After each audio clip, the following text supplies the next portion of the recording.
السلام علیکم ورحمۃ اللہ وبرکاتہ۔ اچھے لیڈرشپ کی کوالٹیز میں سے ایک کوالٹی یہ ہے کہ اچھا لیڈر کوئی بھی کام کرنے سے پہلے اپنے ارد گرد کے لوگوں کے ساتھ مشورہ کرتا ہے، ان سے ان کی رائے لیتا ہے۔ اچھے لیڈر کے سامنے ہر شخص کو اپنی رائے دینے کی مکمل آزادی ہوتی ہے۔ ہر شخص بلا خوف و خطر اپنی رائے اچھے لیڈر کے سامنے پیش کر سکتا ہے۔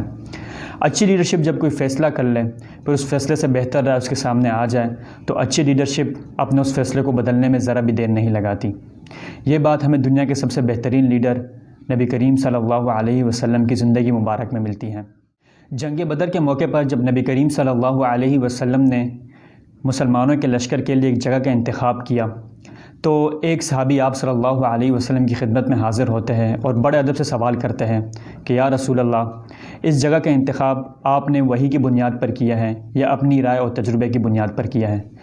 تو نبی کریم صلی اللہ علیہ وسلم جواب دیتے ہیں کہ اس جگہ کا انتخاب نبی کریم صلی اللہ علیہ وسلم نے اپنی رائے اور تجربے کی بنیاد پر کیا ہے، وحی کا اس میں کوئی عمل دخل نہیں۔ دراصل بدر کے مقام پر کئی کنویں تھے، آپ صلی اللہ علیہ وسلم نے بالکل شروع والے کنویں کی جگہ کو لشکر کے پڑاؤ کے لیے منتخب کیا اور آگے والے جو کنویں تھے ان کو چھوڑ دیا، اور ان کنووں کے بعد مشرکین کا لشکر تھا۔ یوں مشرکین کے لشکر کو پانی تک رسائی حاصل تھی۔ صحابی نے مشورہ دیا کہ مسلمانوں کو آگے بڑھنا چاہیے اور ان تمام کنووں کو کور کر لینا چاہیے اور بالکل آخری والے کنویں کے پاس مسلمانوں کے لشکر کو پڑاؤ ڈالنا چاہیے۔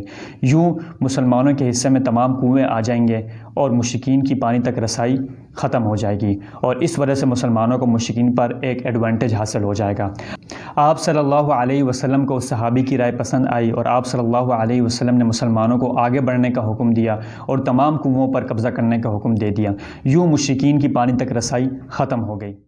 یہ صحابی کون تھے؟ یہ ایک انصاری صحابی تھے، ان کا نام حباب ابن المنذر رضی اللہ تعالی عنہ تھا، اور یہ جنگی فنون کے ماہر صحابی تھے۔